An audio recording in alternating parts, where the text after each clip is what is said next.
जय हिंद साथियों, मैं आदेश आपका आपके अपने राही आदि क्लासेस परिवार पे स्वागत करता हूं। तो हम सभी डेली हिंदी का प्रैक्टिस सेट सॉल्व करते हैं जो कि यूपी पुलिस और एसएससी जीडी की आने वाली भर्तियों में या जो चल रही हैं उसके लिए होगा। तो आप सभी क्लास में बने रहिएगा। आप सभी अपना प्यार और सहयोग पूर्ण रूप से दीजिएगा। क्लास को अधिक से अधिक शेयर, लाइक और सब्सक्राइब भी कर दीजिएगा। आज क्या है, आज शुरू में 5-6-7 क्वेश्चन साहित्य के लिए गए हैं, तो आप सभी क्लास में लास्ट तक बने रहिएगा। शुरू के प्रश्न हो सकता है थोड़ा टफ लगे, इसलिए तो अब हम अपनी क्लास को देर ना करते हुए अपनी क्लास को शुरू करते हैं। हमारा पहला क्वेश्चन है कि किस लेखक के इतिहास ग्रंथ में सर्वप्रथम हिंदी साहित्य का काल विभाजन मिलता है।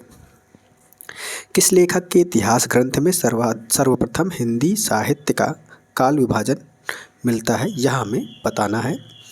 शिव सिंह सेंगर,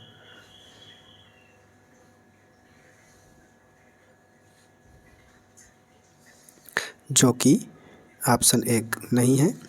महेश दत्त शुक्ल, यह भी नहीं है। मौलवी करीमुद्दीन, यह भी नहीं है। तो हमारा राइट आंसर क्या हो जाएगा, जॉर्ज गियर्सन। किसने काल विभाजन किया है अपने प्रथम हिंदी साहित्य में? जॉर्ज गियर्सन जी ने किया है। अब हम अगला क्वेश्चन चलते हैं। तो हमारा अगला क्वेश्चन क्या है, अपभ्रंश का भवभूति किसे माना जाता है। हमसे पूछा है अपभ्रंश का भवभूति किसे माना जाता है। शालिभद्र सूर्य, पुष्पदंत, कनकामर, धनपाल। तो किसको माना जाता है, पुष्पदंत को माना जाता है। राइट आंसर हमारा ऑप्शन बी सही हो जाएगा। अगले क्वेश्चन पे चलते हैं। अगला क्वेश्चन है, क्या कह रहा है, भक्तमाल के रचयिता नाभादास के गुरु का नाम हमें बताना है। भक्तकाल के रचयिता नाभादास जी हैं और नाभादास जी के गुरु का हमें नाम बताना है। नरहरदास, वल्लभाचार्य, विट्ठलनाथ या अग्रदास। कौन हैं अग्रदास जी? इनके गुरु हैं नाभादास जी के। राइट आंसर ऑप्शन डी सही हो जाएगा। अगला क्वेश्चन है हमारा, ज्ञान मार्गी शाखा के कवियों को किस नाम से पुकारा जाता है। जो ज्ञान मार्गी शाखा है उनके कवियों को हम किस नाम से पुकारते हैं। सिद्ध कवि, नाथपंथी कवि, भक्त कवि। किसको कहते हैं, संत कवि को कहते हैं। ज्ञान मार्गी शाखा में जैसे कवि कौन से हैं, कबीरदास जी हैं और कबीरदास की रचना क्या है, साखी सबद रमैनी बीजक। ज्ञान मार्गी शाखा के कौन हैं, कबीरदास जी हैं। इनकी रचना बीजक बहुत ही फेमस है। अगले क्वेश्चन पे चलते हैं। अगला क्वेश्चन है हमारा, क्या संत काव्य नाम किसने दिया। संत काव्य नाम किसने दिया, यह हमें बताना है। आचार्य रामचंद्र शुक्ल जी ने, राहुल शंकरतयन ने, राम कुमार वर्मा ने या हजारी प्रसाद द्विवेदी ने। किसने दिया है संत काव्य नाम, राम कुमार वर्मा जी ने दिया है। अगले क्वेश्चन पे चलते हैं। अगला क्वेश्चन है हमारा, रंग में भंग नामक काव्य कृति के रचयिता हैं। रंग में भंग नामक काव्य कृति के रचयिता हैं, हमसे पूछा गया है। तो कौन है, भिखारी दास, मलूक दास, मैथिली शरण गुप्त या तुलसीदास। तो रंग में भंग नामक काव्य कृति किसकी रचना है, मैथिली शरण गुप्त की रचना है। यह कई सारे पेपरों में पूछी गई है रंग में भंग, तो इसे आप सभी याद रखिएगा। अगला क्वेश्चन है, विक्रमोर्वशीय की मूल कथा नामक निबंध के लेखक हैं।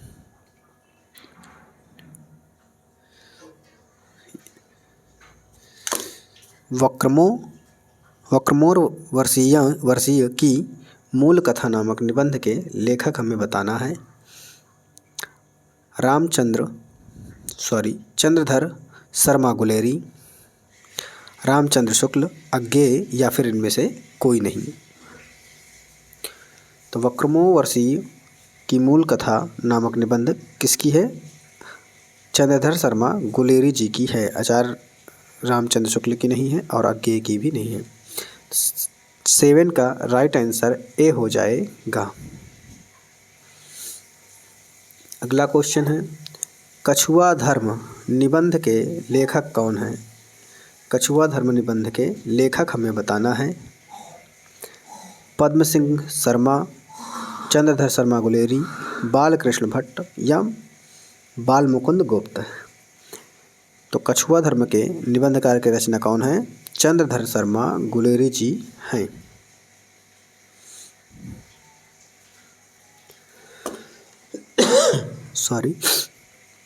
अगला क्वेश्चन है, मोम सत्तन घुल चुका, अब दीप समन जल चुका। उपरयुक्त पंक्तियों में अलंकार हमें बताना है।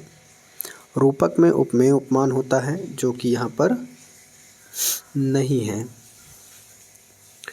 दृष्टांत अलंकार भी नहीं है। अनुप्रास में एक ही वर्ण की आवृत्ति है जो कि यहाँ पर नहीं है। तो यहाँ पर कौन सा अलंकार है? पूर्ण उपमा अलंकार है। कौन? पूर्णोपमा अलंकार है। राइट आंसर बी हो जाएगा।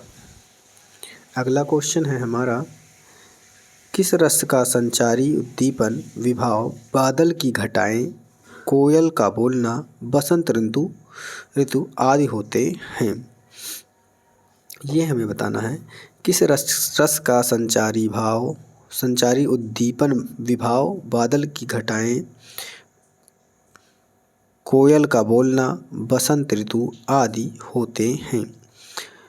तो यहाँ पर क्या है कि श्रृंगार रस हो जाएगा। श्रृंगार रस होगा। श्रृंगार रस दो प्रकार के होते हैं, संयोग श्रृंगार रस और वियोग श्रृंगार रस। वात्सल में प्रेम होता है, बच्चे के प्रति होता है। किसका? बच्चे के प्रति प्रेम होता है। अद्भुत रस में विस्मय होता है। शांत में निर्वेद, शांत का स्थायी भाव निर्वेद होता है। जो भी रस हैं उनके स्थायी भाव सभी को याद होना चाहिए ताकि किसी न किसी पेपर में पूछ लिया जाता है। तो यहाँ पर श्रृंगार रस हो जाएगा। अगले क्वेश्चन पे चलते हैं। तो हमारा अगला क्वेश्चन है,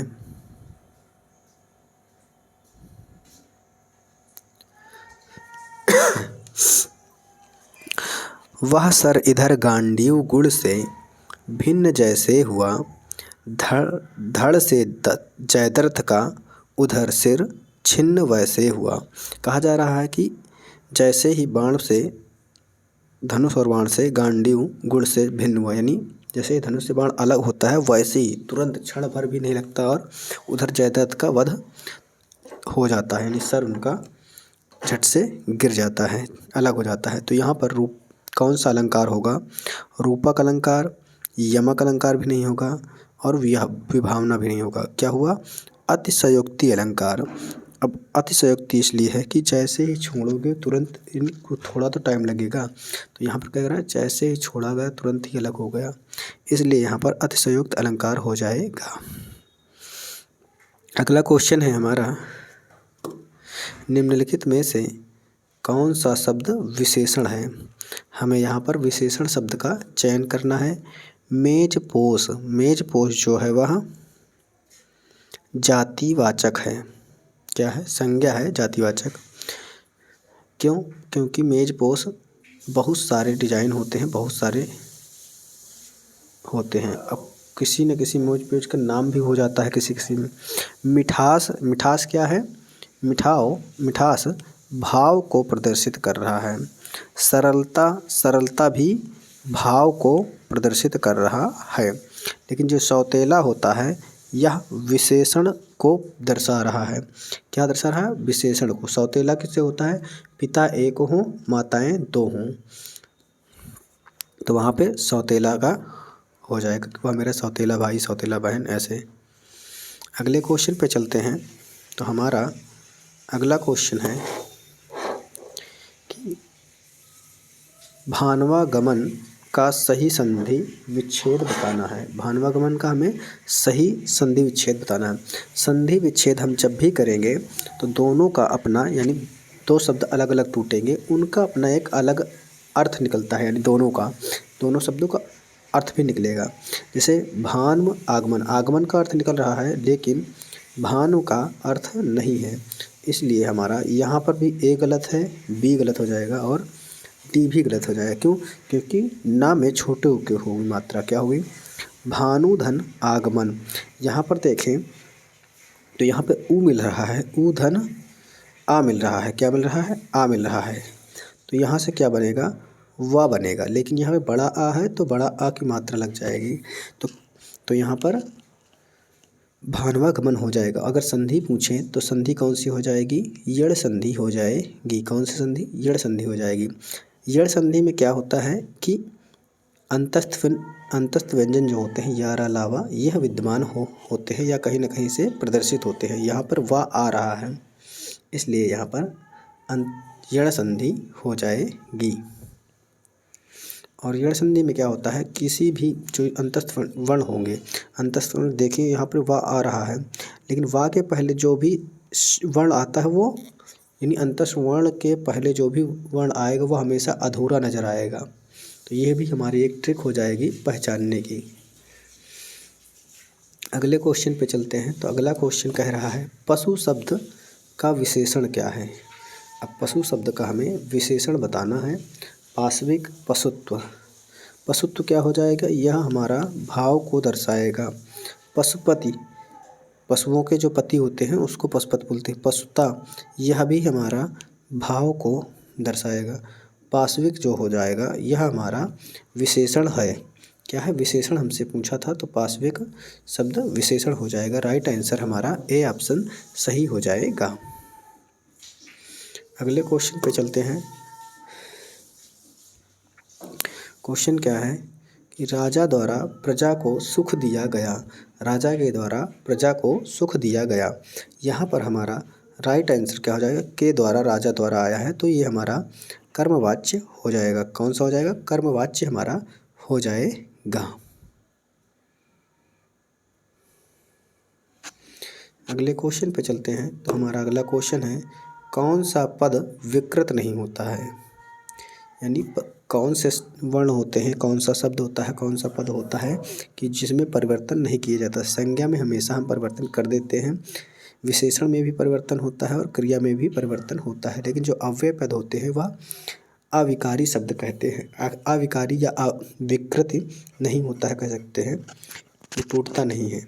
तो हमारा राइट आंसर बी ऑप्शन अव्यय हो जाएगा। अगला क्वेश्चन है हमारा निम्नलिखित में तद्भव तत्सम युग्मों में से कौन सा सुमेलित नहीं है? यहाँ पर तद्भव और तत्सम दिया गया है और पूछा गया है सुमेलित नहीं है। अदरक का आर्द्रक सही है, अनाड़ी का अनाड़ी भी सही है, अमी का अमृत भी सही है, लेकिन अपना का आत्म नहीं होता है। क्या? आत्म नहीं होता है। क्या होता है? आत्मन होता है। क्या होता है? आत्मन होता है। तो राइट आंसर हमारा क्या हो जाएगा? जो सुमेलित नहीं है ऑप्शन डी हो जाएगा, क्योंकि यह सुमेलित नहीं है। अगले क्वेश्चन पे चलते हैं। अगला क्वेश्चन हमारा क्या कह रहा है कि निम्नलिखित में से कौन सा अव्यय का भेद नहीं है? तो यहाँ पर अव्यय के हमें भेद बताना है। अव्यय के कितने भेद होते हैं? 4 भेद होते हैं। यहाँ पर दिया कितना है? संबोधन भेद दिया गया है, विस्मयादि भी दिया गया है और क्रिया विशेषण भी होता है, लेकिन परिमाण बोधक अव्यय नहीं होता है। इसकी जगह पे हम लिख लेंगे क्या? समुच्चय बोधक। क्या लिख लेंगे? समुच्चय बोधक। उम्मीद है आपको क्लास समझ में आ रही होगी। अगले क्वेश्चन पे चलते हैं। तो हमारा ये अगला क्वेश्चन क्या कह रहा है कि निम्न विकल्पों में से उस विकल्प का चयन करें जो प्रत्यय से बने शब्द का सही विकल्प नहीं है। हमें ऐसा विकल्प चयन करना है जो जिसमें प्रत्यय न लगा हो, यानी प्रत्यय से शब्द न बना हो। स्थापित, स्थापित, इत, यहाँ पर क्या आ रहा है? इत प्रत्यय आ रहा है। बदलाव, यहाँ पर क्या आ रहा है? इसमें आओ प्रत्यय आ रहा है। भारतीय यहाँ पर ई प्रत्यय आ रहा है। लेकिन अभिजात, जात हमारा शब्द है और यहाँ पर क्या आ रहा है, अभी आ रहा है। क्या आ रहा है, अभी आ रहा है। लेकिन अभी क्या है, अभी उपसर्ग है। क्या है, अभी हमारा उपसर्ग है। तो राइट आंसर हमारा क्या हो जाएगा, ऑप्शन बी सही हो जाएगा, क्योंकि इसमें प्रत्यय नहीं, इसमें उपसर्ग जुड़ा हुआ है। अगले क्वेश्चन पे चलते हैं। अगला क्वेश्चन हमारा क्या है, निम्नलिखित विकल्पों में से कौन सा विकल्प नीचे दिए गए शब्द का सही पर्यायवाची शब्द नहीं है। तो हमें बताना क्या है, सही पर्यायवाची शब्द नहीं है। काग का कागा भी हो जाएगा, काक भी हो जाएगा और वायस भी हो जाएगा। तो हमारा पूछा क्या था कि शब्द का सही पर्यायवाची शब्द नहीं है। अब शब्द का सही पर्यायवाची नहीं, सही नहीं है तो रासब हो जाएगा। क्या हो जाएगा, रासब। रासब का क्या हो, रासब किसे कहते हैं, गधे को कहते हैं। और गधे का पर्यायवाची और हो जाएगा, जैसे गर्दभ हो जाएगा। और क्या होगा, धूसर हो जाएगा। और क्या होगा, खर भी बोला जाता है। और इधर लिख देते हैं वैशाख नंदन, वैशाख नंदन, वैशाख नंदन हो गया। और बेसर भी बोलते हैं, क्या, बेसर भी बोलते हैं। आगे चलते हैं। हमारा अगला क्वेश्चन क्या कह रहा है कि इनको हमें सुमेलित करना है। क्या करना है, सुमेलित करना है। शैल, शैल का मीनिंग क्या होता है, पहाड़। तो सबसे पहले हमें देखना है आ आना चाहिए।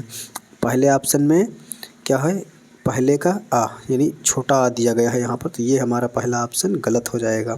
और देखते हैं लास्ट में डी, डी का एक दे, डी यानी ए का ई, पहले का ई दिया गया है, जो कि हमारा यह भी गलत हो जाएगा। अब हमने क्या किया है कि दो ऑप्शन को हटा दिया गया है और दो में हमें चेक करना है।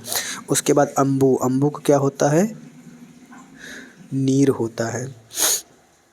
अम्बू का नीर होता है। अगर हम ये देखें तो यहाँ से देखिए पहले का आ सही है, दूसरे का ई दे दिया गया है, तो यहाँ पर भी गलत है। यहाँ पर देखिए पहले का यानी बी ऑप्शन में ये भी मिल रहा है। सदन क्या होता है, सदन घर को कहते हैं। अनल में आग, आग कहते हैं पावक को। यानी हम देखें तो हमारा राइट आंसर हमारा बी ऑप्शन सही हो जाएगा। क्या, बी ऑप्शन सही हो जाएगा।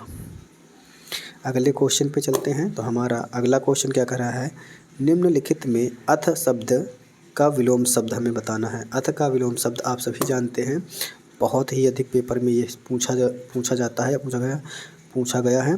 अथ का विलोम इति हो जाएगा। क्या हो जाएगा, इति हो जाएगा। और आदि का विलोम अंत हो जाएगा। क्या, आदि प्रारंभ, अंत समाप्त। तो आदि का विलोम अंत हो जाएगा। अगले क्वेश्चन पे चलते हैं। अगला क्वेश्चन क्या कह रहा है कि खग का अर्थ नहीं है। तो हमें खग का अर्थ नहीं है यह बताना है। खग का बाण भी होता है, पक्षी भी होता है और तारा भी होता है। आकाश अर्थ नहीं होता है। क्या, आकाश अर्थ नहीं होता है। अगले क्वेश्चन पे चलते हैं। अगला क्वेश्चन क्या कह रहा है, जो शीघ्र ही किसी बात या युक्ति को सोच ले उसे क्या कहेंगे, उसे हम क्या कहेंगे। सहमति बिल्कुल नहीं कहते, व्युत्पन्नमति बिल्कुल नहीं, सम्मति बिल्कुल नहीं। क्या कहते हैं, जो शीघ्र ही बात को युक्ति और सोच ले उसे बोलते हैं प्रत्युत्पन्नमति।